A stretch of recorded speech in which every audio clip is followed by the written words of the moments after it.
gente, como vai? Estamos começando a Sexta Cultural, segmento de arte e de entretenimento aqui do Opinião Pernambuco, seu programa de entrevistas e debates da TV universitária. Hoje estamos recebendo na mesa Nelly Carvalho, professora do Departamento de Letras da UFPE. Tudo bem, Nelly? Tudo bom. Não vamos ter nosso amigo Fernando Monteiro, que teve um compromisso. Estou gostando muito das novas companhias, mas estou sentindo falta das antigas. Fernando está com compromisso. Nós não teve censura, ninguém foi demitido, até porque eu sei que o pessoal ganha muito bem, né, Nelly? Exatamente. E nosso amigo Acumácio, que adoeceu. Pegou aí a gripe, que não foi a suína. Mas está tudo certo com o Anco. Daqui a 3 semanas ele está conosco novamente. Estamos recebendo hoje, para completar a mesa, Samarone Lima, que é jornalista e escritor. Tudo bem, Samarone? Tudo bom. Você sabe que sua presença é uma das mais requisitadas aqui pelos telespectadores, né? E aí o pessoal, por que vocês não levam o Samarone? Porque não é tão difícil trazer Samarone, não. Continua morando no Cabo ou já está num lugar mais diferente, mais longe? Estou fazendo a transição para o Recife, que o Cabo é muito longe mesmo. Né? Então, eu consegui falar com ele por telefone. É um feito raríssimo. Conseguiu? Consegui. Olha, estamos recebendo também o poeta Wellington de Mello. Tudo bem, Wellington? Tudo certinho? Perfeito. De volta aqui. Pois é. Olha, e os três são muito interessados, cada um de uma maneira diferente, no diálogo da literatura com as novas mídias, com a internet, os blogs, leitura em suportes eletrônicos, como a linguagem mesmo vai incorporando, né, Nelly? Eu sei que você gosta muito disso, e Nelly tem uma visão que não é tão radical do uso do MSN, desses outros programas, enfim. Então a conversa de hoje vai girar muito em torno desses assuntos, embora seja, como sempre, uma Sexta Cultural que não tem tema definido. O telefone é o 3423-8895, 3423-8895. Quem ligar concorre desde já à assinatura da revista Continente. Todo final do mês a gente junta quem ligou durante o mês inteiro e sorteia uma assinatura. E já no programa de hoje a gente sorteia 2 kits. Vamos lá, quem é que vai mostrar? Marcos? Vamos lá. Em um dos kits nós temos O Peso do Medo, 30 poemas em fúria, que o Wellington trouxe aqui. E temos aqui com a organização de Lucila Nogueira, de Wellington Mello, Teresa Tenório, A Musa Roubada, que devido à cadeira lá de Sueli, nossa professora Sueli Cavendish, que estamos trabalhando muito com a carta roubada de Poe. Toda vez que eu vou falar de A Musa Roubada, eu falo a carta roubada. Não, é A Musa Roubada. Tá aí. Temos Noturno, Tancas da Madrugada, poemas de Clovis Marx, que já faz um tempo que eu tento arranjar uma brecha para trazer o Clovis aqui para a Sexta Cultural. Ficou muito bonito o livro. Tá aí, ó, Noturno. E também o livro da Cida Pedrosa, que foi lançado agora na quarta-feira, que também ficou muito bonito, As Filhas de Lilith, com ilustrações de Teresa Costa Rego. Olha aí, um kit caprichado. Ok? E no outro kit, nós temos, além da revista Continente e do suplemento, é bom dizer que agora a Continente vem já com o suplemento, com o Pernambuco, ó. Suplemento que, até para explicar, a ideia é a Continente ficar mais jornalística e também o suplemento, a partir de agora, tem um direcionamento literário. Se realmente tem um jornal é muito interessante. Literário, não é? E uma coisa boa também é que ele está sendo vendido nas bancas, né? Então, vem cartado da Continente, né? É vendido reais, na banca. Era difícil você ter que ir lá para pegar o suplemento. O acesso agora você de qualquer banco você vai lá e compra muito mais fácil, melhor. Que são umas dessas amarras legais que existem, que às vezes uma coisa totalmente sem sentido, né? Enfim. E também, além da revista Continente, o segundo clipe traz aqui o Clamor, a vitória de uma conspiração brasileira, de Samarone. O livro é muito bom, eu tenho um livro em casa. Isso é o restinho da edição que eu consegui com a editora, né? Eu pensava que você nem tinha mais, não, Samarone. Consegui com a editora. É o finalzinho da edição, que o livro é de 2003, né? Aí eu tô... Tem alguma livraria que ainda tem alguns exemplares? Não, só com o autor agora, quem quiser. Só com o autor? É. Pronto, então, olha, quem ligar, de repente consegue aí um dos últimos exemplares, se bem que é um livro que deve ser reeditado, né? Eu acho que não, porque ele teve duas edições, né? Ele foi lançado em 2003, vendeu praticamente 6 mil livros, que eu acho muito bom para o mercado brasileiro, e relativamente caro, R$35, né? Fala rapidinho o tema do livro. É sobre um grupo de direitos humanos que funcionou em São Paulo no final dos anos 70, que ajudou muito o pessoal da Argentina, Chile, Uruguai, né? Então, foi pesquisa de mestrado. Aí ele foi lançado em 2003, foi bem legal, porque foi pela Objetiva, e aí ficou, vendeu e tudo, aí vai chegando no final mesmo da história dele, né? Aí a editora entrou em contato comigo, dizendo que tinha uns exemplares ainda, se eu tinha interesse, aí eu comprei o último lote com um preço bem promocional. Comprou seus livros? Comprei. Isso é uma maravilha. Olha, tem um aqui que não vai entrar nos kits, mas é só que há muito tempo eu fiquei de dar essa dica e tinha perdido o livro. Como ainda andam atulhando minha caixa, como a de todo mundo, com textos falsos, texto que é do Luiz Fernando Veríssimo e não é, do Borges, do Neruda, eu fiz até uma matéria para o Continente sobre isso. Eu lembro dessa matéria. Que é impressionante como as pessoas, a priori, eu já desconfio. Teve o de Ariano agora, né? Teve o de Ariano. Sobre, inclusive, do esporte, né? tripudiano, com tricolores e alvirrubros, uma coisa que não é. Enfim, as pessoas. Teve um que era de Zé Teles e colocaram como se fosse ariano também. Isso não é um fenômeno que deve ser tão subestimado, porque teve um organizador de antologia que colocou um texto de Borges que não era de Borges. Aquele famoso Instantes, né? Já teve professores que aplicaram textos falsos em provas de vestibular. E tivemos deputados citando textos falsos. Não, a questão dos deputados aí não se preocupe. Mas o que tem mais o nome divulgado como sendo autor é Luiz Fernando Veríssimo, inclusive em texto de extremo mau gosto. Veríssimo e Jabor. Mas o de Luiz Fernando Veríssimo é de mau gosto. Mas tem um de Jabor que é impressionante. Ele reclama, inclusive, nesse livro, daqui a pouco eu mostro o livro, que é um texto chamado Bundas. Que ele diz que ele é xingado duas vezes. Ele é xingado quando nega que o texto seja dele, e é xingado quando fala que o texto é de mau gosto. Porque o cara adora, aí sai xingando ele também, enfim. Olha, o livro é esse aqui, Marcos. É de Cora Ronay, a organização Caiu na Rede. Ela se deu ao trabalho de colocar em livro os textos mais célebres. Textos apócrifos, né? É a filha de Paulo Rony, foi casada com o Milor Fernando, não sei se ainda é, acredito que não, mas ela veio aqui quando era casada com ele. Tá aí, Cora Ronay e os textos falsos de internet que se tornaram clássicos. Tem muito Milor Fernandes, Milor Fernandes tem, Luiz Fernando Veríssimo, Arnaldo Jabor, João Baldo Ribeiro, Caetano Veloso, Jorge Luiz Borges, Carlos Drummond de Andrade e Gabriel Garcia Marques. E, por favor, pensem bem antes de sair repassando esses textos. Por favor, tomem esse cuidado.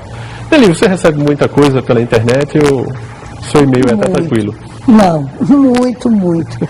Agora eu recebo muita coisa de autoajuda e é o que eu acho mais chato.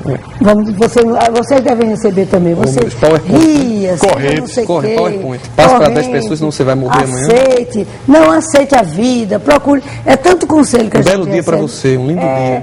Agora, eu gosto muito das coisas de brincadeira. Eu recebi há pouco tempo, foi o de Dona Lindu, que eu não conhecia, que é a musicazinha do Um Domingo em Boa Viagem, com a letra contra o Parque Dona Lindu, ri um bocado, e recebo muita coisa boa, inclusive, como eu trabalho com ortografia, recebo muita coisa de Portugal, sobre a reforma ortográfica, a posição dos autores portugueses. Hoje eu recebi um de brasileiros, dizendo que são os maiores autores brasileiros que estão... Conseguiram lá 150 mil assinaturas, né, ali. Em Portugal, mas o ministro já garantiu que vai implementar o acordo. Até porque parece que não tem mais volta. Não, em Malaca Castelheiro, que é considerado assim, o Tampa em Portugal, ele já veio aqui ao Brasil, eu conheço ele, e ele é da Academia de Ciência de Lisboa, que é que lida com... Ele disse que tem que fazer um vocabulário ortográfico no modelo do vocabulário ortográfico brasileiro e que tem que ser implantado, porque na verdade, eu vou falar agora sobre isso, rapidinho, é que o acordo ortográfico, a grande importância dele é política, não é para melhorar a ortografia da gente. Não, e a resistência lá é política também. E é cultural. E é a primeira vez que o Brasil pesa numa reforma ortográfica para Portugal. E isso foi difícil para eles aceitarem. Só que nós estamos com 194 milhões de habitantes e eles estão com 10 milhões e meio. Então, na verdade, o peso da fala portuguesa são 245 milhões de falantes. Então, o grande peso da fala portuguesa, da fala da língua portuguesa, é o brasileiro. O brasileiro tem que ter voz, tem que ter vez, que ele só era como ouvinte, praticamente. E agora... Mas era a última coisa que restava aos portugueses, era a administração da última flor do laço. Olha, para nós, o vocabulário muda em 0,5%, é um nada, um nada mesmo. E para eles, 1,7%, que já é bem mais. E cai o que eles gostam muito, que é o C. O C e o P mudam, as consoantes mudam. Mas eu acho que tem que ser que a gente tem... Por aí vai. E a gente tem que ter uma ortografia única para poder a língua ter peso. O inglês tem ortografia única, o francês, o espanhol, o italiano. E a gente tem 2 ortografias, isso é absurdo. Samarone, Wellington, qual a opinião de vocês sobre o acordo? Já chegaram a pensar sobre o assunto? Eu acho que, sinceramente, eu acho que poderia simplificar mais. Acho que tirar mais hífen. Tirar mais hífen. Na língua espanhola, por exemplo, você não tem praticamente hífen. E vai separar com palavras compostas. O pronome enclítico no verbo é sem hífen. E eu lembro da gente comentar aqui o seguinte, mas a espanhola é muito mais desenvolvida do que a nossa. E deixaram exatamente a única regra que não tem explicação. Que o hífen você não tem uma lógica. Não tem lógica nenhuma. Você tem que decorar mesmo. A regra que diz que sempre que se perder a noção de composição, e aí, né? Ninguém entende. É complicado. Quem que decide quando se perdeu a noção de composição? Isso é muito subjetivo. Eu acho que poderia simplificar mais, porque eu concordo que a ortografia é a maquiagem da língua.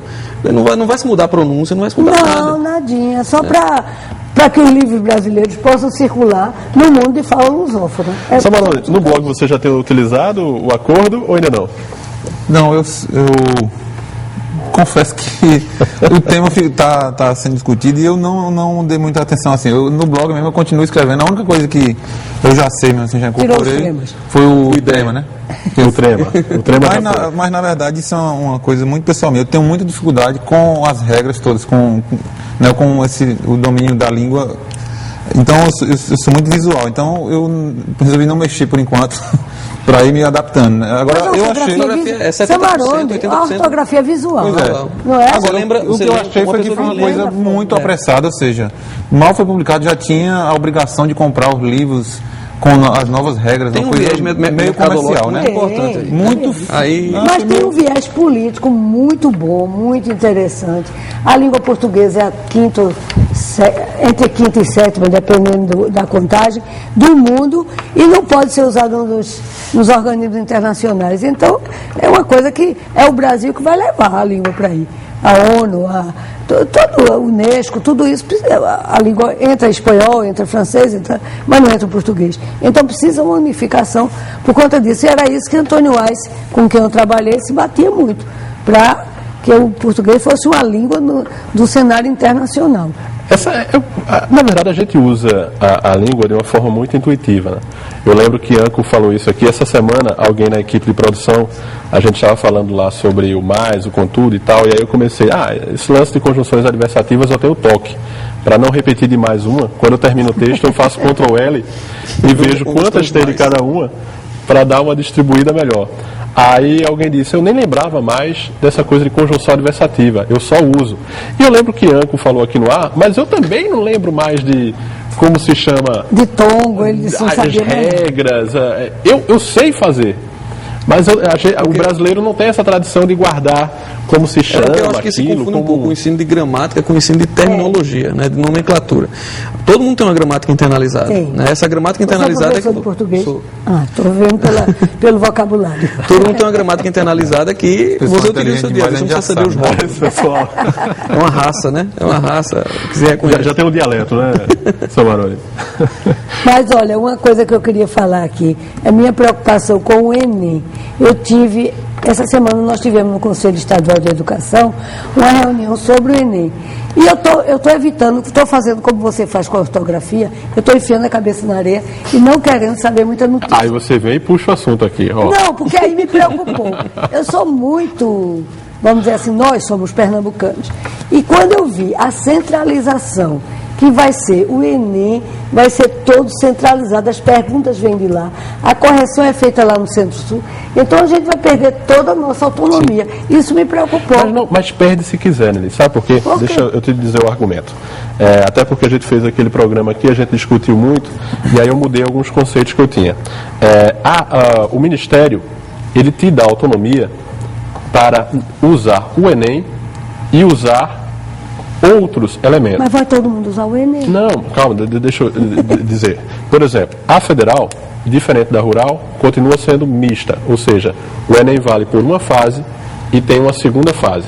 Então, as universidades que quiserem continuar trabalhando um conteúdo regional, basta criar uma prova que conte junto com o Enem. Ou seja, o Ministério não impõe que o único modelo de avaliação seja o Enem. Você pode usar o Enem ter uma segunda fase, ter uma outra prova. Mas olha, deixa eu só dizer. Tem uma pressão de recursos aí também, né? Que chegam para as universidades. Olha, mas é uma coisa séria no sentido de que, mesmo sendo a primeira fase, a redação é na primeira fase e será corrigida lá. Isso vai ser um prejuízo muito grande, local. Eu não tenho nada com o COVEST, nada disso. Mas vai ser um prejuízo local. Porque aqueles professores, a gente já se tinha os critérios e tudo. E além do mais, a questão da literatura, eu estava conversando com o Anco Márcio hoje, a questão da literatura, o Piauí, ele faz, até a gente tem que estudar muito, eu e ele já preparamos muito vestibular para o Piauí. Então a gente tem que estudar aqueles autores piauienses, da Costa e Silva, do Dobal, e aquele que trabalhou com Caetano Veloso, como é o nome dele? Bem famoso, que suicidou-se. Torquato. Então, tudo isso vai cair, não vai ser mais usado. Faz uma segunda fase da literatura. Maranhão é a mesma coisa, ele senta em Ferreira Goulart, mas aí faz, só não em Sarney, mas Ferreira Goulart. Mas você pode fazer uma prova de literatura de segunda fase. Mas todo mundo, a Rural e a Univasf já vão fazer. Mas aí é que tá. Já escolheram. A gente está adotando de uma forma cega, abrindo mão desses conteúdos, mas que a gente poderia batalhar por eles. O texto das provas, você que é professor de português sabe, são o quê? Texto do Jornal do Comércio, Diário de Pernambuco, tudo isso vai sumir. Não há nada, inclusive, que impeça de ter uma segunda redação. Não, mas não vai ter, não. Não vai ter, mas é isso que eu estou dizendo. Mas aí há muito nele, não só do Ministério que está centralizando, como das instituições que estão aceitando o modelo. Eu estou preocupada. E me preocupou também, Nelly, o fato de... Como é que você muda o negócio agora? Para ser adotado no fim do ano. Daqui a alguns Também meses. Acho. Muito doido isso. Olha, vou fazer um intervalo e na volta a gente começa a falar dos blogs, desse diálogo da literatura com outros meios. Você não quer falar sobre Santa não, né, Samarone? Claro. Sobre quê? Santa Cruz. Do ponto de vista de blog é um fenômeno. O time pode não estar bem, mas em termos de acesso à internet é impressionante. É impressionante. Faz um amistoso com o Vasco e enche o estádio, né? Coisa impressionante. 34238895. Até já.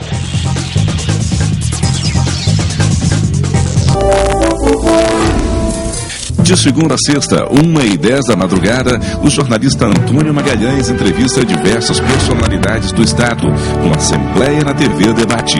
Informações sobre os rumos da política, debate de novos projetos do desenvolvimento e crescimento do Estado, são discutidos no Assembleia na TV Debate. De segunda a sexta, 1h10 da manhã, aqui na TV Universitária.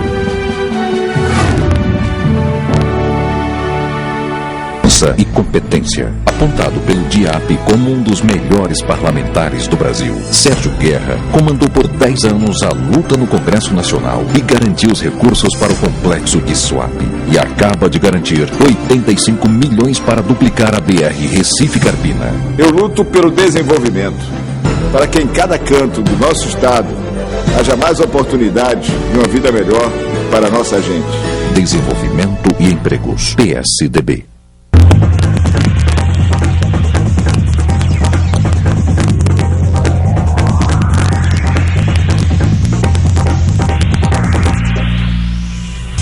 Olha, voltamos com a Sexta Cultural e, enfim, conversamos aqui bastante já sobre outros temas. Vamos tentar falar sobre esse diálogo da literatura e da língua com esses novos suportes midiáticos, enfim. Deixa eu já registrar aqui, algumas pessoas que estão ligando são do que eu batizei já há muito tempo de Grupo dos Objetivos, que eles querem participar do sorteio.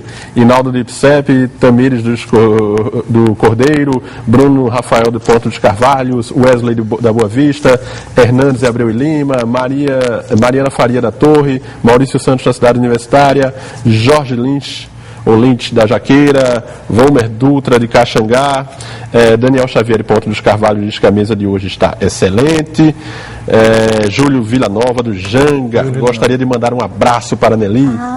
Júlio.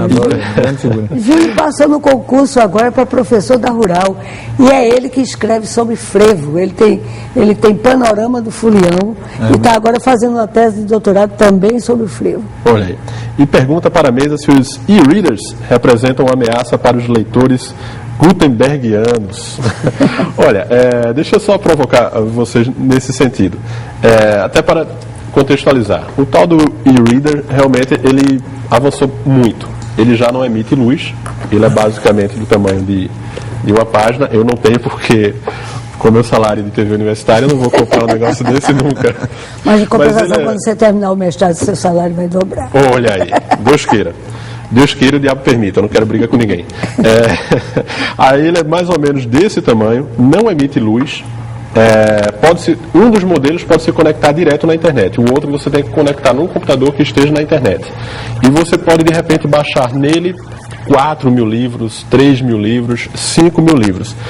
E aí, gente, eu queria saber a opinião de vocês, porque eu acho que uma coisa, de repente, pode conviver com a outra. Eu vou passar a minha opinião pessoal. Eu acho que nada vai substituir o livro. Não vai ser como pegar o livro do Samarone aqui e folhear. Tem um cheiro, tem um tato, tem toda uma relação com o livro que, logicamente, que é mais agradável. Mas, de repente, também não é uma mão na roda. Você não pode comprar, de repente, aqueles 5.000 livros. E aí você é professor, você é pesquisador, você baixa, de repente, toda a coleção do domínio público aqui, que tem aqui no Brasil, o site, que tem todos os clássicos brasileiros que estão em domínio público, né? Você pode baixar, sei lá, a Biblioteca do Congresso americano, que é uma coisa espetacular, em vários idiomas, vários livros antigos, raros. Como é que vocês veem a convivência desses suportes? Bom, eu acho que toda essa discussão é muito interessante, mas eu acho que para começar mesmo, para entrar no mundo da literatura, eu acho que é o velho livro mesmo, que é o grande... Que eles chamam aqui de gutenbergiano. Eu acho que, na verdade, para os amantes da literatura, no meu caso específico, assim, eu uso a internet para coisas assim, pesquisar poetas que eu gosto, assim, né, textos diferentes. Por exemplo, semana passada teve a morte do Mário Benedetti, um grande escritor uruguaio que eu adoro. E engraçado que no jornal, assim, eu li uma matéria na Folha de São Paulo, um texto fraquíssimo, que ele nasceu e na internet, nos blogs, eu vi blogs maravilhosos fazendo homenagens a Mário Benedetti, publicando as poesias dele, falando sobre ele. Então, assim, é o grande caminho, assim, para uma ampliação do mundo da literatura, assim. Agora, eu fiz uma experiência, até quando me chamaram para cá, eu nunca tinha baixado um livro na internet. Assim. Eu disse, não, vou fazer um teste para ver se eu não passo tanta vergonha. Vou baixar um troço desse. E aí baixou qual? Aí eu entrei no site da Unesco, que é bem interessante, www.brasilia.unesco.org. Aí tinha um livro que eu tinha visto numa palestra se chama Alfabeto da Esperança. Achei o livro, estava num debate com o pessoal do Centro Luiz Freire, e tinha visto o livro, fiquei louco pelo livro, achei lindo, mas a pessoa ali só tinha esse exemplar, né? E aí, ontem de madrugada, eu fui lá, assim, todo nervoso e tal, aí em 2 minutos o livro estava no meu computador, assim. Aí eu comecei a ler uns artigos e tal, né? Conseguiu ler quantas páginas? Não, aí eu consegui, são escritores escrevendo sobre educação, escritores do mundo inteiro, um livro belíssimo e tal.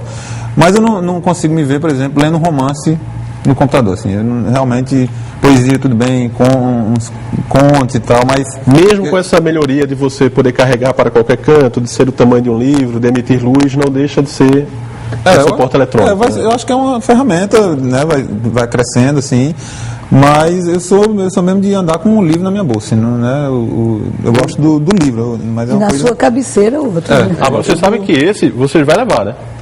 Inclusive ele é resistente ao sol. Você pode ver na praia, você pode ver na cama, você pode ver debaixo do chuveiro. Eu vou fazer um lance meio maluco, mas assim, só para dizer, eu concordo totalmente com o Samarone. Eu vou fazer o papel de advogado do diabo. Eu gosto de ler riscando, aí também não dá para riscar o computador, né? Papel de advogado do diabo. Você já perdeu esse pudor, você risca. Não, eu risco totalmente. Eu dificilmente pego livro em biblioteca, assim, porque eu sempre risco os livros, sempre anoto. E eu imagino com computador... Mas esses e-readers, eu acho que eles têm um recurso a marcação de você escrever. Mas eu acho o seguinte, a gente fala muito do livro, mas a gente esquece um detalhe, que o livro também, em dado momento, foi uma evolução tecnológica. Ele mudou muito. Então, se você vai pensar nos volumes, né, romanos, você vai pensar nos códex, né, gregos, que aí você sai do pergaminho para aquele formato. Mas a gente está falando em relação ao homem do século XXI. Vamos pensar no começo do século XXI. A gente não sabe como vai ser exatamente. a relação no futuro. A relação hoje, existe uma relação íntima com o papel, mas não sabe, por exemplo, vamos colocar para outro suporte, o vinil e o CD. Será que a relação afetiva de um adolescente hoje com o CD é menor do que a relação afetiva que a gente tinha com o vinil? Não sei. Será que você deixou de gostar de música por conta disso? Eu não sei também, Wellington, só para inserir uma provocação, se muita gente não passou a gostar muito mais do vinil depois que parou de se vender. Exatamente. Porque na época é chiado e não sei o que e tudo mais, enquanto conviviam, né? Porque depois você cria uma carga nostálgica, né? Eu acho que tem muito isso. Agora, tem muito valor ao que a gente perde. Eu acredito que vai ser muito difícil eu acredito também nessa convivência. Porque aquilo que a gente estava falando um pouco antes, né? Dois tipos de leitura. A leitura técnica, que é a leitura que você precisa para pesquisar. A leitura funcional. E a leitura do prazer, né? Do prazer. Com certeza, assim, quando tem a questão dos frames, né? Das expectativas que a gente tem com relação. Quando você pensa livro, hoje você vai pensar nesse objeto. Né? Mas qual estamos condicionados pelo tempo, pela cultura, exato, a gostar do livro. Não sei como vai ser no futuro. Não sabe. Ninguém é futurólogo. No momento, eu acho o livro uma coisa assim de muito valor. A gente dá uma criança, começa ela a habituar a contar histórias e tudo, que não vai ter esse relacionamento sentimental da criança com o livro, não vai ter com isso. Agora vocês levam em conta também agora não estou dizendo que no futuro isso não que há um aspecto ambiental também, né? Sim, porque o que gasta o papel. Então, por exemplo, sei lá, tudo bem, o livro ele tem um valor tão grande, cultural, simbólico e tudo mais, que você... A gente faz de papel reciclado. Mas ainda assim você sabe que não resolve muito bem a questão, mas já melhora muito.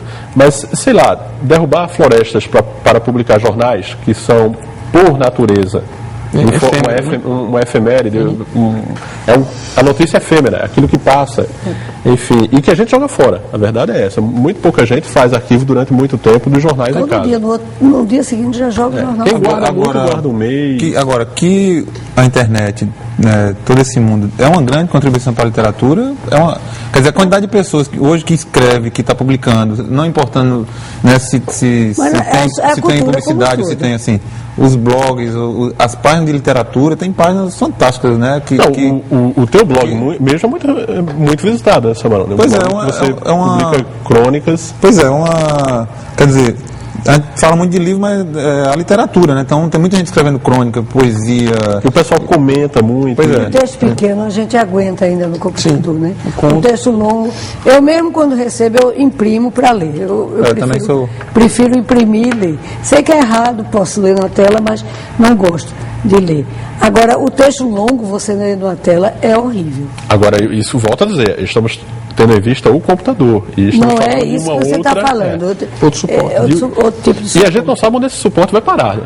Porque a tecnologia avança tanto. Hoje em dia você já tem um teclado que ele é holográfico, simplesmente. Ele é uma telinha assim, ele projeta na mesa, onde você estiver, você utiliza. Quer dizer, provavelmente em algum momento você vai ter. Isso, né? Já tem essa. Já tem, você coloca assim, ele emite luz, né? E você, pelo toque aqui. Daqui a algum tempo você vai ter livros que você vai colocar aqui, ou ele vai projetar na tua mesa, tu vai fazer assim. Agora, associar essas mudanças ao fim da literatura ou o fim do romance, há 60 anos as pessoas vêm dizendo que o romance vai acabar. Tantas vezes. Não há um pouco de niilismo nisso, não, gente. De achar que porque vai mudar o suporte, ou seja lá o que vai acontecer. Olha, por exemplo, uma coisa que você tem na internet que eu acho interessantíssima, que você vê na literatura, por exemplo, Borges tenta fazer isso, Cortázar, que é o hipertexto. Só que o hipertexto na internet ele tem uma amplitude de possibilidades de não linearidade que, mesmo num livro de papel, Cortázar faz Jogo da Amarelinha, mas é mais ou menos guiado. Ele diz, eu tenho esses livros aqui, você pode pular para essa página. Eu vi uma vez, eu estava tentando procurar hoje, antes de vir para cá, um blog que eu achei uma vez, e que ele era um autor que ele fez uma narrativa longa, eram sempre textos curtos, e ele sempre colocava, não, porque o cão, não sei o que, está na rua. Aí tinha um link para o cão. Você poderia continuar, passar para a próxima página ou clicar em cão. Se você clicasse em cão, você ia para outra parte da narrativa, outra história. Você criaria dezenas, centenas de livros, dependendo do link que você escolhesse. Quer dizer, isso é uma experiência que, de repente, mas é uma suporte. Mais ou menos. Eu acho que você assume o leitor como um coautor. Porque a partir do momento que eu coloco esse hipertexto, eu tenho várias possibilidades. Você vai ler 15 livros meus, porque eu não tenho uma linearidade na minha história, né? E isso é uma experiência que, de repente, o livro de papel não poderia possibilitar. A gente pensa sempre como um reducionismo, mas às vezes a internet ela proporciona certas coisas que o livro não proporcionaria. O audiolivro mesmo, você poder colocar o seu texto lá e colocar você declamando um poema. Você pode fazer isso com CD. Você pode fazer também lá e você poder gravar a sua opinião sobre aquilo. Você poder interagir mais facilmente com o leitor, com o autor, né? Ou você quer falar com o Saramago, você entra lá no blog dele e deixa um recado e a assessoria envia. Se for o caso, ele pode até ler. Saramago, né? Amargo. Saramago, né? Isso que é um mau humor horroroso. Gente, tem uma coisa que o Samarano falou aqui, que viemos e convenhamos. Eu lembro que na minha infância, ler faz um bocado de tempo, ter acesso a algumas coisas era muito difícil. O acesso à cultura era muito caro. Biblioteca de Afogados, você 13 de maio. Eu vivia na biblioteca Sesc. Eu vivia na biblioteca de Afogados. Agora, é bom dizer que bibliotecas que não são atualizadas. Sim. Não. São livros antigos. Então você não consegue ter a sensação do que é que está se produzindo na literatura contemporânea. Assim. Até na Federal é isso, né? Tem esse problema. E hoje em dia, quer dizer... Mas a internet se você não permite um entrar no mundo da cultura, não estou falando nem literatura, do conhecimento. É muito amplo. Você bota uma palavra e vai ao Google, vai buscar onde tiver aquilo. Eu acho que realmente, agora, não dá o prazer. Eu acho que o que a gente ainda não tem, pode ser cultural, pode ser de época. Agora você está falando em romance. Agora, deixa eu só te fazer uma pergunta para você encaixar. Será que nós somos nós que não temos esse prazer? O que eu me pergunto é, essa geração que já tem sido formada no computador, o menino de 12 anos, 13 anos, será que ele não tem prazer? De ler, não. Eu digo porque eu tenho netos dessa idade e eles gostam de pegar o quê? Computador, ou para pesquisa de colégio, ou para jogos horrorosos, terríveis. E o que eu queria lembrar, que você falando aí como professor, eu estava me lembrando que romance é alguma coisa muito datada e muito marcada. Sim. Não existia romance. Quando for romance, é língua portuguesa. A palavra romance significa um falar, os poemas que eram divulgados naquelas línguas. O que se chamava na época de língua vulgar. Vulgar do latim. E então, a partir dali é que surgiu o romance. Olha como é tudo assim. Não é tudo no tempo. Será que não vai ter com as feições que nós o conhecemos hoje? Todo um conhecimento. Uma coisa que a gente falando de alunos, achei que é interessante isso. Eu conheci há uns 3, 4 meses, através de umas alunas minhas, fanfics. Você já ouviu falar nisso? Não. Fanfics? Fanfics é o seguinte: você tem um livro que você gosta muito, por exemplo, O Senhor dos Anéis. E aí você começa a escrever ficção baseado no universo dos Senhor dos Anéis. Certo. E publicar em sites. Ou, por exemplo, o universo de bandas, elas falam muito disso também, né? Tem fanfics interessantes e outras que não são tanto. Você pega uma banda qualquer e começa a criar historinhas, narrativas pequenas, através daquele universo. E isso é possível lá na internet. E aí você tem sites, tem um site lá que é fanfic.net, eu acho, que tem fanfics de Senhor dos Anéis, de 1984, ele pega o universo daquele livro e começa a criar a partir daquilo ali.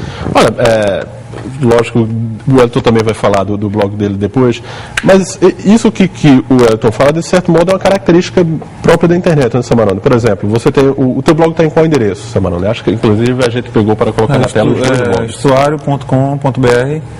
Eu acho que a gente tem isso para jogar na tela, tá aí, ó. www.estuario.com.br. Eu até falo sobre a vinda para cá hoje.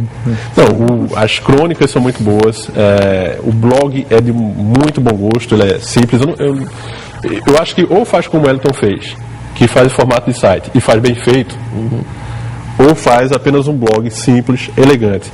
Aquelas páginas que parecem os primórdios da internet, divididas com com aquelas retas, é um negócio meio tosco. Na verdade, o estuário foi primeiro no Jornal do Comércio, eu fiquei 1 ano, e aí foi interessante ver, né, você entrar como colunista num portal e tal, aí foi engraçado que foi um período que, como saía foto, né, então as pessoas me reconheciam, eu fazia compra no supermercado, eu leio você, era muito engraçado assim. Celebridade. Né? E aí depois eu saí e resolvi criar um blog, achava que era super complicado, uma ex-aluna minha foi lá em casa me explicar, em 5 minutos estava feito o negócio, e eu fiquei publicando, e aí é muito legal porque as pessoas comentam e dizem, muito, né, e interagem, tudo. E depois um leitor, que virou meu amigo, Anísio, resolveu pegar o blog e virar, construir o estuário.com.br, que inclusive tem um monte de recursos que eu só sei usar o texto. O básico. Tem recurso para você botar foto, tem para botar link com não sei o que, não sei o que. Aí se precisar botar algum link com algum blog, aí eu tenho que mandar para ele bota lá, entendeu? Foto, eu não consigo botar uma foto nunca, já me ensinaram umas 3 vezes assim.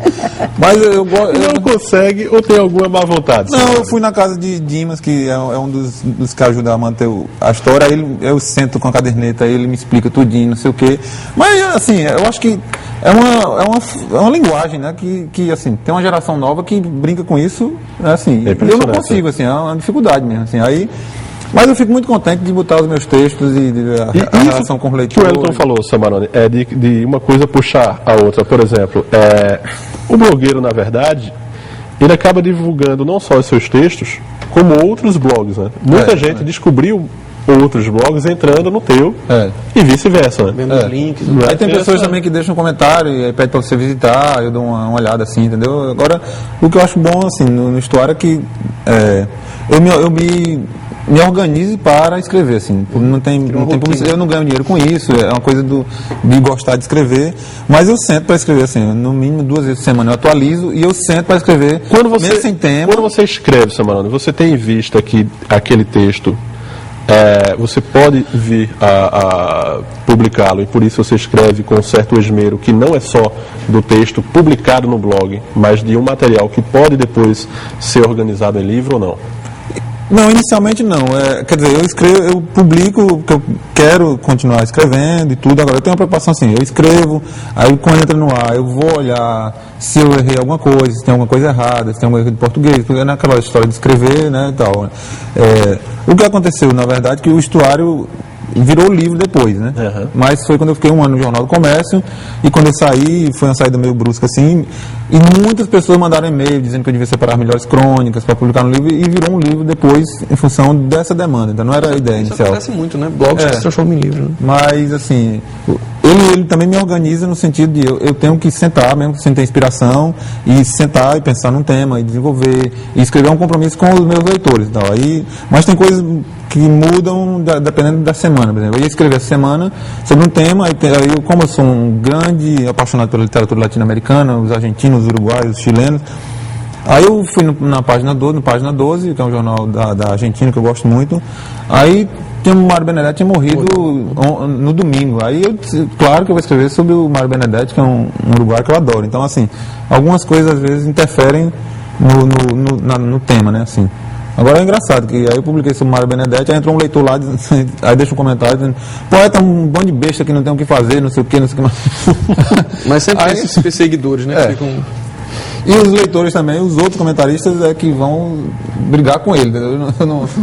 Vira um barraco. Agora eu tive um problema uma vez, foi que eu fui publicar uma vez que eu fui para Salvador, que eu fui com uns amigos numa boate gay, escrevi um texto rapidíssimo assim no Lan House, assim, nossa, mas aí foi uma confusão com o movimento gay, que eu era não sei o que eu tava. Foi uma confusão, assim, 40 comentários, um defendendo, e depois foi que resolveu. Olha, a gente vai fazer o intervalo. Na volta, o Elton também fala do site dele e Nelly fala sobre o site que ela não fez ainda, mas o Dimas de Lima está cobrando. Ele é de Cajueiro. Nelly, gostaria de saber quando vai ter um site seu que traga as explicações sobre as novas regras do acordo ortográfico e seus comentários. Eu escrevo no PE 360 graus da Globo. Aí tem lá blog, Nelly Carvalho. Né? Detesto a fotografia que tem cara do Biel. Cada manda outra. Muda. Mas E eu escrevo lá, mas até me esqueço, eu tenho tão pouca ligação com então quer dizer que no PE 360 graus eu escrevo todo, sai lá transcrito todo. Eu, Fernando Antônio Gonçalves, a Joca, como é o nome? Aquele Souza Leão, Joca Souza Leão, nós escrevemos para lá. Olha aí, já uma dica. Aí na volta a gente conversa um pouquinho mais sobre o tema. Por isso que eu digo, o jornal não é mais lido, o Jornal do Comércio todo mundo vê. 3423-8895, até já. E competência, apontado pelo DIAP como um dos melhores parlamentares do Brasil. Sérgio Guerra comandou por 10 anos a luta no Congresso Nacional e garantiu os recursos para o complexo de Suape. E acaba de garantir 85 milhões para duplicar a BR Recife-Carpina. Eu luto pelo desenvolvimento, para que em cada canto do nosso estado haja mais oportunidade e uma vida melhor para a nossa gente. Desenvolvimento e empregos. PSDB.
Voltamos com a Sexta Cultural, hoje conversando sobre esse diálogo da literatura, da língua, com os novos suportes, com a internet, com os e-books, enfim. Wellington, e o site, como é que anda? O site vai bem. Eu uso o site também, de certa forma, ele tem cara de site, mas no final das contas ele tem a mecânica de um blog. A diferença é que eu separo o conteúdo. Exatamente, te possibilita essa organização do eu conteúdo. tenho a parte do blog, que é onde eu tenho mais informal. www.wellingtondemelo.com.br. E aí eu tenho a parte de agenda cultural, né? E sempre que eu tenho lançamentos, principalmente ligado à literatura, né? Que me interessa mais, mas teatro também. Então sempre que tem, o pessoal manda conteúdo e aí eu publico. Você pode colocar lá vídeos, artigos, resenhas. Por exemplo, agora está no site um artigo de Ângelo Monteiro. Essa semana vai entrar um outro artigo de André Servinsky. Eu estou trabalhando com o pessoal que quer também. Que eu tenho que trazer mais Ângelo aqui. Ângelo, quando vem, ele faz umas provocações, os telespectadores adoram. Ele é sempre provocador, né? Sempre provocador. E aí eu tento separar o conteúdo, né? Mas aí você vai ter fotos, o álbum de fotos das minhas apresentações, quando eu faço alguma apresentação, alguma leitura. Mas, embora ele tenha cara de site, mas a mecânica dele é a mecânica de um blog, né? E eu gosto muito, assim, eu sou meio viciado mesmo em colocar conteúdo. O que falta, né, Wellington? A gente tem alguns blogs muito legais, a gente está falando daquilo de vocês, mas da Crispim é muito legal, do Macatuça, 2 Pontos, que é sobre artes plásticas. Agora, me parece que precisava, de repente, todo mundo se juntar e fazer um portal. Sim. Para não precisar do JC ou do PE 360 graus ou do DPNet, que é o do Diário, porque aí todo mundo se juntava, ficava mais fácil de fazer uma divulgação. Sim, com certeza. Porque aí todo mundo se junta forças, não ficava dependente desses grandes portais ligados às empresas, enfim. E que eu acho que tem conteúdo de qualidade, né? Você tem gente que produz coisa muito boa e que música, você tem um coquetel Molotov, enfim, tem muita coisa interessante, de repente se juntar, fazer um portal. De repente eu acho até uma proposta, né? Quem estiver assistindo ao Sexta, de começar a articular esse portal aí com alguma coisa diferente, com conteúdo. Se precisar do nosso apoio, apoio meio que um cyberpunk, né? Faça você mesmo, né? Vá lá e faça seu portal. Anneli, e ainda dentro desse assunto, essa coisa do mas esses meninos que estão usando o computador não vão saber escrever, porque eles ficam usando lá o VC, o C, não, isso o aí não me assusta, não. Eu acho que aquilo é a linguagem do meio. E, aliás, David Crystal, que tem um livro maravilhoso, bem pequenininho, A Revolução da Linguagem. Ele é o maior linguista da atualidade. É irlandês ou escocês, nem me lembro, é lá por nome. E ele diz que realmente a linguagem do computador não vai modificar a linguagem comum. Você nunca vai falar TB, VC, nunca vai. Então, como da mesma maneira, isso aí sou eu que falo, não é David Crystal, a questão do telegrama, antigamente você passava telegrama sem nenhuma... E não interferiu não interferiu na redação. A gente hoje em dia não tem mais em mente, né, Nelly? Mas na época que o telegrama ainda era muito utilizado, as pessoas sabiam as abreviações, tinham certas... E esqueceram e aquilo caiu. Eu acho que isso não tem problema nenhum, né? Agora, eu acho até que a internet facilita o aprendizado da leitura, porque como nós estávamos falando aqui, a leitura é visual. Sim. O inglês é absolutamente visual. Até hoje, uma das coisas que me deu agonia nos acadêmicos dizerem foi: o inglês não tem acento, se dá bem. O inglês é uma língua onde que vale a duração da sílaba, e o português é a sílaba tônica. Então o português precisa de acento, o inglês não precisa. O inglês precisa de ship, aí faz a diferença entre carneiro e navio. Português, a demora na sílaba não interfere.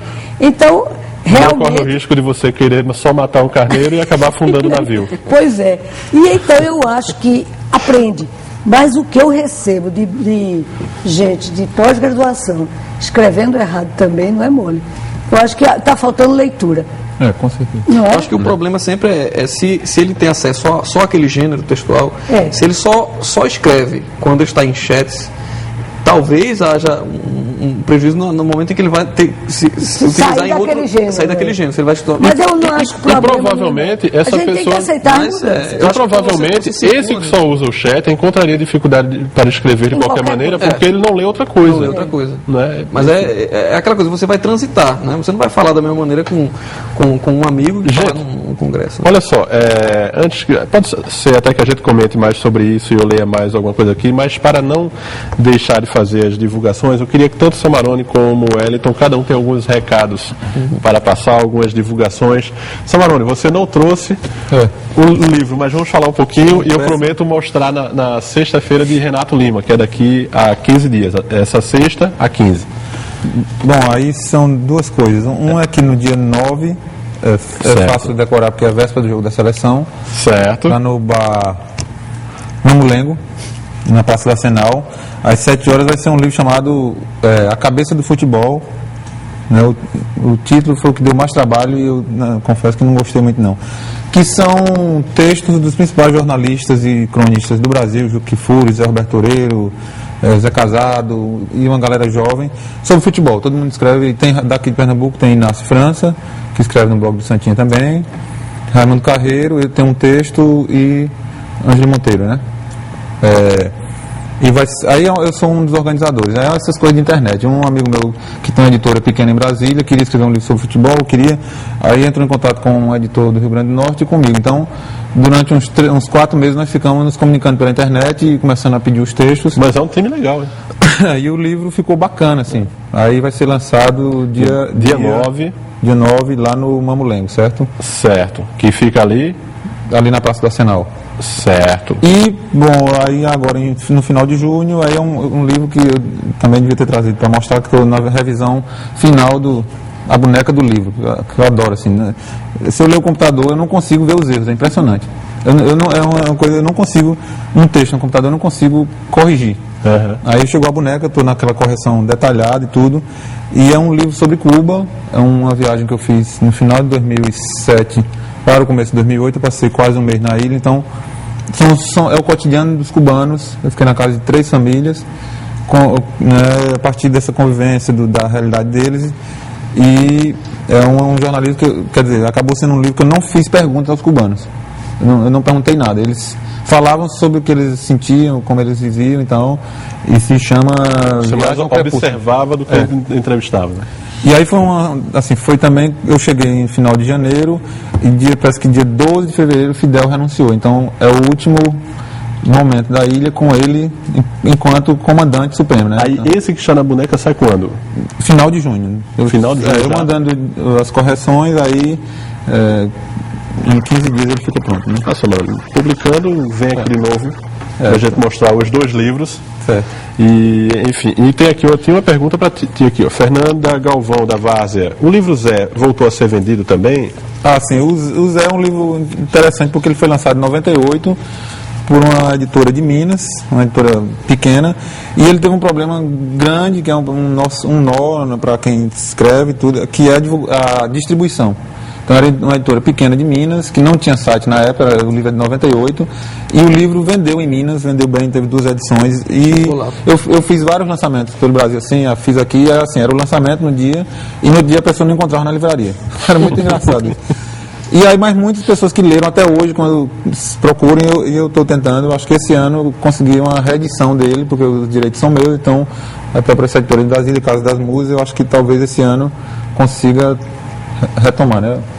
Certo. E Wellington, vamos lá ao Sarapatel? Pois é, Sarapatel. Não é papo gastronômico, por favor. Não. Vou pensar que é outra faceta, né, do poeta. A gente está organizando o grupo literário Urros Masculinos, né?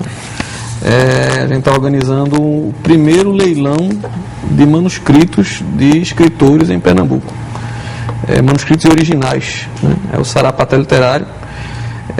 O nome é uma brincadeira mesmo, até para não ficar parecendo que é um evento muito acadêmico, muito com aquele ranço, né?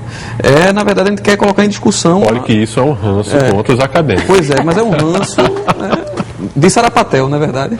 Mas é ótimo ter esse tipo de evento também. A gente quer colocar em discussão o valor da arte, né? O valor do manuscrito. A gente falou tanto sobre a internet, mas qual é o lugar do manuscrito hoje, né? Quando você escreve no computador e tudo mais. Porque geralmente quando você vem imprimir, aquilo que a gente conversava, né? Mesmo sendo essa primeira versão que, por exemplo, Samarone já imprimiu, mas já houve ali uma série de deletes. Por exemplo, só para ter um exemplo aqui, eu trouxe um dos que vão ser leiloados, que é um manuscrito de Teresa Tenório. Aqui para a câmera de Luiz. De Teresa Tenório. É do livro A Casa que Dorme, que foi o penúltimo livro dela. Esse aqui é a cidade, você vai ver que está todo cheio de interferências, né? Tem um aqui do nosso habituê Jomar, né? Um atentado poético de Jomar, especialmente para o Sarapatel. Os manuscritos de Jomar já são obra de arte, independente de você conseguir ler, né? E uma das coisas que chamou bastante atenção da gente foi Carreiro, né? Carreiro, com um desprendimento que é dele, ele doou para o Sarapatel, para o leilão, a primeira versão impressa, com um monte de interferências de O Amor Não Tem Bons Sentimentos, né? Que é o último livro dele, que foi Portugal Telecom e tudo mais, né? Ele é a versão completa. Wellington, e vê de peixe aí, porque a gente está com um pouquinho de tempo. Vai ser dia 29, Espaço Pazárgada, né? O nosso amigo Samarone apoiou muito nisso. A partir das 18 horas, apresentação dos masculinos. Todos os manuscritos começam a ser leiloados pelo valor de R$1, então dá para todo mundo ir e de repente arrematar alguma coisa. E lá nesse dia a gente vai lançar, no final do Sarapatel, a gente vai lançar outro evento que a gente vai fazer. Que por enquanto é segredo. É segredo, a gente não pode revelar, só quem for no dia que vai saber. Mas é interessante. Exatamente. Mas a ideia é massa, é legal. É interessante. Olha, gente, deixa eu fazer o seguinte. Inclusive, Samarone também tem que aparecer aqui na Opinião Depois para falar sobre o espaço. Sim, sim. Né? Já é outro Tivemos semana passada uma semana de homenagem a Luzilá, foi bem... Muito interessante. Vamos marcar, sim. Aquele filme sobre o primeiro congresso de literatura nordestina.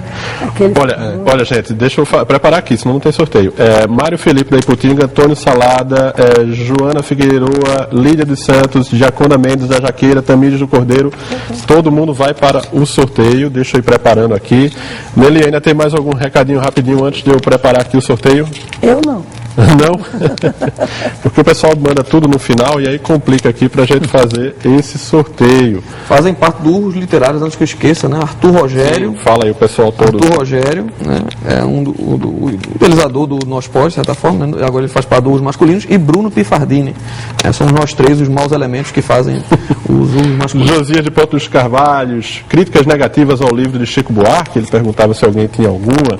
Noé Constantino do Prado tinha feito uma pergunta aqui sobre uma frase análise se a gente sabia o autor, já não vai dar mais tempo. César de Campina do Barreto acha que a gente está responsabilizando demais o Enem, na verdade vai ficar por conta da secretaria e das instituições delimitarem se vai ter espaço para o conteúdo regional ou não. Depois a gente começou aqui, né, Nelly? O perigo é o Ministério dar essa abertura e depois tirar.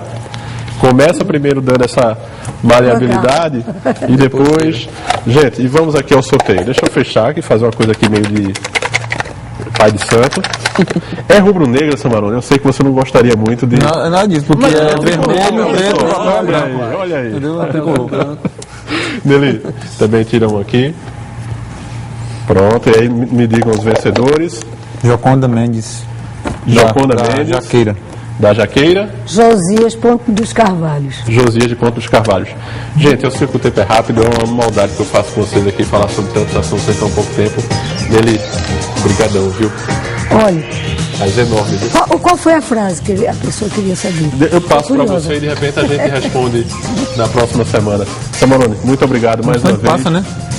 Passa muito rápido e você está me devendo 2 voltas aqui para falar dos livros e também do espaço. Espaço para porque Espaço para as Áreas é coordenado de literatura, né? É tudo junto. E o Wellington? Nelly, sabe aquela já havia anunciado o evento, a festinha. Tava numa fita que estava mofando na casa dela. Tava mofado. Maravilhoso. Aí a gente pegou e passou para DVD. Entendeu? A todos muito boa noite.